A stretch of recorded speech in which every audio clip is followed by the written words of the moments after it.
Well, the Dow is down 1,000 points. The coronavirus is spreading with very poor containment efforts.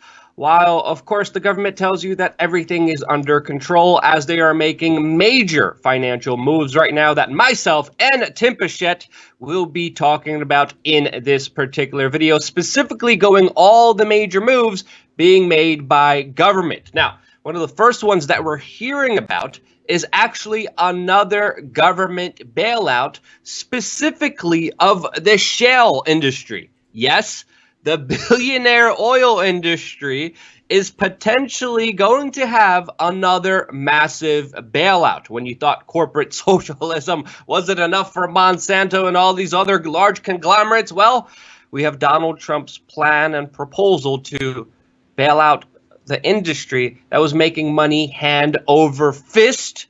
And to me, Tim, this is utterly ridiculous. To me, there's like the fire going on. The metaphorical fire is the coronavirus, and then Donald Trump kind of shows up with a tennis outfit and a tennis racket, ready to play tennis. That's the equivalent of this, of how I see this when it comes to the larger economic moves. What do you think of this, and what do you think also of the payroll announcement made by Donald Trump? Well, Luke, it's the most beautiful tennis racket in the world, so don't worry. We've got this all under control. But yeah, these are all desperation moves. And right now, to me, one of the biggest problems out there in the stock market and financial markets in the whole actually isn't the stock market. It's actually the bond market. And one of the biggest problems of the bond market is something called collateralized debt obligations. And then you take a look at what's probably the worst of the collateralized debt obligations, and that would be the energy bonds. And so these energy companies, a lot of them were not really sustainable unless they had oil prices that were at 60, 70, 80, 90. Sometimes, depending on how hard it is to extract the oil from the ground, sometimes they're not making money unless the oil is actually $120 a barrel. And so when that is going on, I mean, there's very few companies that can actually make money in this environment. And so we did cover this the other day. It's something that John Snyson and I cover, quite a bit. And so when you take a look at all these high yield bonds, there is a good chance that that a lot of these are going to start going bankrupt. And so just people know, high yield bond, that's a euphemism for saying the word junk bond. So a junk bond is any bond that's rated below triple B. And so 10% of the junk bond market are energy bonds. And so that could have a huge cataclysmic effect if just a few of these start going under. Then you're going to see, just more and more bankruptcies as a result of this. Now, this was a problem that was basically caused by the Federal Reserve and caused by all these low interest rates. And so now the government wants to go solve, quote unquote, solve the problem that they themselves are the ones that created. And it's just, more of the same stuff that we see over and over again. So right now I'm on screen looking at an article here, and it's saying, I think we may be entering a very dangerous crisis now with energy stocks. This is more than just about the coronavirus. And then it shows, where energy stocks are today relative to, historical performance. And they're basically almost 2 standard deviations away, which is geek terms of saying something that almost never happens. Now with the payroll cut, I know that you were wondering about that. So what the payroll... Wait, before we get into that, before we get into the payroll stuff, to me the priorities are a little bit backwards. And then tell me if I'm wrong, because again, the whole financial system is just a whole make-believe land where math doesn't exist. But if we look at successful countries that have been handling the coronavirus, seriously and have been having effects with it, we're looking at Hong Kong, Singapore, South Korea that have actually followed the stopping protocols of pandemic that should be followed, that the United States hasn't followed. But one of those protocols is allowing these tests to be free, allowing, of course, also roadside testing, and also covering people's medical expenses. All of those countries took those, protocols into play into their countries. But here in the United States, if you have the coronavirus, you have to pay for the test. You have to go to the hospital, which prevents a lot of people from doing this. And to me, to help stop the spread of this virus, this would be one effective step, since, again, it's correlated with the virus being contained with because if the virus spreads, the economy gets worse. That's my correlation. But in your opinion, is that not much of a priority as much as those energy shale industry? And do you think they should be bailed out, in your opinion? Absolutely not. I do not think that those should be bailed out because, I mean, they're making money on the way up. And then when, so basically it's capitalism on the way up, which I'd call it crony capitalism on the way up. And then it's socialism for all these big companies on the way down. And so Donald Trump has hung his entire presidency, staked his entire presidency on the economy, on the stock market. But this entire stock market has all been a facade. That's all been predicated on cheap money that's been getting basically getting dropped into the system. And I could go on for 3 hours about this, but I won't do it right now. So what I would recommend is you guys check out the talk I gave at Anarchapulco, which was right before the stock market went down, and I gave out all these different problems as well as solutions, and those solutions have actually ended up absolutely killing it right now. But yeah, why should we be bailing out companies that took on way too much risk with other people's money? These were investors who should have been sophisticated enough to know what was going on. Many times these are institutions. And so, it's not our fault. It's not your fault that this is happening. But yet, they get to keep all the money on the way up, and then now they get bailed out on the way down. And to me, that's just absolutely sickening. It's not capitalism. And Trump wants to go and say, we're not a socialist country. We were never going to be a socialist country. But yet, it's going to be socialism for these big conglomerates. Now, Right now, I've got up on screen, coronavirus could cause crash on scale of 2008, Lagarde warns.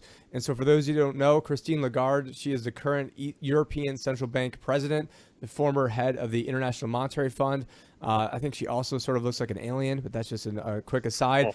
But, she is saying that that this could be worse than 2008. And I think that she's absolutely right that this could be. Now, I think that a lot of this has been contrived and that they've been trying to manufacture it so it becomes worse than 2008. But why will this be worse than 2008? We've got more debt, way more debt than we had before. And so a lot of people quote the $23 trillion in debt. The $23 trillion doesn't include any of the unfunded liabilities. What do I mean by that? I mean Social Security. I mean Medicare, which is even worse, more of an unfunded liability than Social Security. And so when you add up all these other things, I mean, the real scope of the debt here is about like 200 trillion I've seen. And so it's like, hey, how are you doing financially? It's like, oh, I'm doing great, except if you don't count my student loans, you don't count my housing payment, you don't count my car payment, you don't count on my energy or food. And that's when the government counts how much debt they're in. They don't count all the important stuff that really matters. And so the payroll tax, what a lot of people don't necessarily understand is that, so right now 6.2% of your paycheck, and if you're actually just so people know, we're talking about the second Trump proposal where he's pitching a 0% payroll tax for the rest of the year. So for the basic common person, continue on. What does that mean for the average person? That means that you're going to get a big a pay bump. So, I mean, it should be basically you're keeping an extra 6.2%. So I believe if you make under, I think it's like under $140,000, you've got to pay 6.2% of all of your income. So, I mean, if you make $100,000, I mean, you're saving $6,200. Now, for myself, I'm self-employed. And so I've got to pay it for an employee 6.2%. And I also have to pay the employer 6.2%. So what I fear is going to happen is that what they'll probably do is they'll probably screw guys like me and say, okay, well, the employer now needs to pay twice as much. And so still, I mean, it's all still money that's coming out of people's pockets. So, I mean, in actuality, I mean, it's basically like 12.4% of your paycheck is just getting stolen from you right off the top. So for every $100,000, you're looking at $12,000 being stolen from you. And what is Social Security? So Social Security, how the government keeps Social Security, and this might come as a surprise to people, is there is something called the Office of the Debt in West Virginia. The Office of the Debt is basically, they keep these IOUs in a filing cabinet. The filing cabinet is not even that much bigger than the one behind me. And all it is, all of your Social Security is just nothing but an illusion. It's all IOUs in a filing cabinet in West Virginia that gets stuck in there. It's backed by absolutely nothing. And so this is going to help create a further collapse of Social Security, because I mean, Social Security already isn't solvent. They're already taking in less money than what they spend every year. It's supposed to be able to pay like 70 or 80% of benefits by, I think it's 2033. And so if you extrapolate this out a little bit, and now Trump wants to go and cut it down to zero, I mean, this could just hasten that, instead of, going bankrupt in 2033, maybe now it'll go bankrupt in, 2028 or something. I'm just throwing out a number, but essentially this will be a big boost for people who, are working, are, the lower income you are, probably the more benefit you will get out of this. But the Democrats don't want to have this plan roll out because essentially you've got to work in order to have this plan pay out for you. And so the Democrats want to be able to give money to people that don't work. And so, and there actually is some validity to this argument, because if you want to help out people that have been affected by this, like people in the, hospitality industry, the travel industry, the airline industry. I mean, it would, if they're presumably out of work, then wouldn't it make sense to then, necessarily not give them a payroll tax cut because you have to earn money in order to get a payroll tax cut. So I guess I do understand why the Democrats wouldn't like that, but the main reason is because they want to give more goodies to people that aren't working than to the ones who are. Yeah, and people need to understand, you brought a good point. Social Security is essentially a Ponzi scheme. If a private company was doing what Social Security was doing, all the people behind that private company would be in jail. Now, obviously, with new coronavirus cases popping up, when many people are predicting more cases all throughout the country, and many people saying that the United States is actually behind Italy with how just devastated Italy is because of this coronavirus.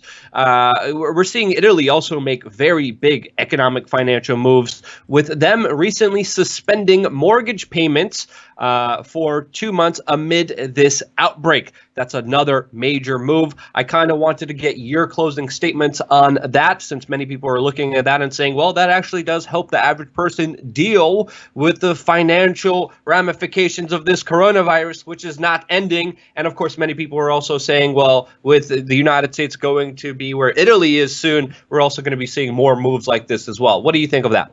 Well, I think that actually is a great move. And there was, I forgot what the name of the bank was, but there was a state-owned bank. I think it was like Bank of Montana or North Dakota. And during the Great Depression, what they did was they just allowed their farmers to, extend out their payments, and they wanted to work with people. Whereas now you take a look at what happened in 2008. I mean, it would have been basically cheaper to just pay off everybody's mortgage than it would be to do all the BS and chicanery that went along. Because what happened in 2008, at a real quick version here, is that AIG made bets against certain types of bonds, and the people on the other side of those bets that would have gotten paid was Goldman Sachs. And so essentially we had to bail out AIG so that way Goldman Sachs could make a bunch of money.